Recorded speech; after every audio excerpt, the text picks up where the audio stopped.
Hey everyone, welcome back to the video, and this video I'm going to talk about how to make clock bigger on iPhone lock screen on iOS 26.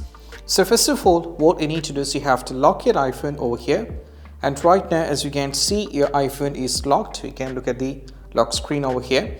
So before getting to this, you have to first unlock while giving your Face ID. So let me show you over here the Face ID, and you can see then you have to press and hold over here like this. So that will take you to this. Now from here, what you need to do is you have to go to the customize option here. Now from here you can see these are available, so you have to tap on the lock over here right now. And one thing that you have to do is just make sure that it's set into this particular font style over here.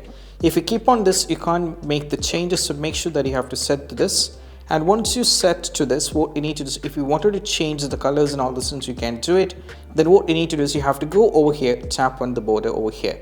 And right now once you tap on it, you can just enlarge if you want this to be enlarged, and if you want this to be shortened, you can do it as well. You can do whatever you want. So let me keep to this. And once done, over here as you can see we have a done option. You have to tap on the done, and right now you just need to go back, and this is how it looks like, right? And I hope this quick video is helpful. That's it. Bye.